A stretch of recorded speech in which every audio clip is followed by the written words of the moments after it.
In this video, we are going to break down the different parts of a class progress report. The first thing you need to do is select the date range for your report. I'm interested in data from the beginning of the school year until now, but you also have options to select different weeks or a custom date range. Your students' names are listed alphabetically on the left side of the report, and each student has one row of data. Now let's look at the data categories. Gained, inferred, and in progress all relate to competencies or standards. Gained mastery shows the number of competencies the student has worked on and mastered in Navigator. In most cases, mastery means that a student scores 80% or better on an assessment.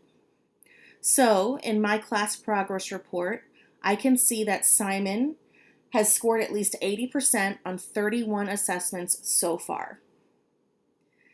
Inferred mastery is mastery assumed by Navigator. This occurs when a student masters a higher level competency without first mastering the competencies below it. For example, if a student masters 8.f.3 without first working on and mastering 8.f.1 and 8.f.2, Navigator will infer mastery of those two competencies.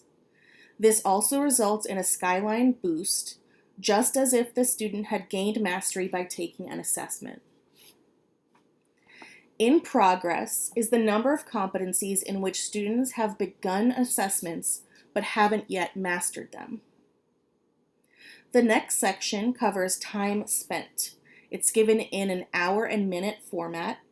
It shows data for time spent on collections, assessments, and then the total time combined. When students master a competency by scoring at least 80%, they are offered an optional second, more challenging assessment.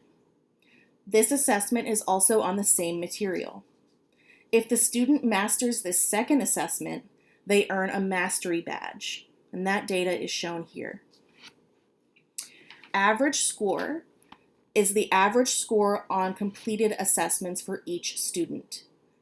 These are also color-coded on a traffic light system of green, yellow, and red. Suggestions taken include resources and practice questions selected by the Navigator and by the teacher. For more data, you can click on a student's name to see their scores and time spent on individual assessments.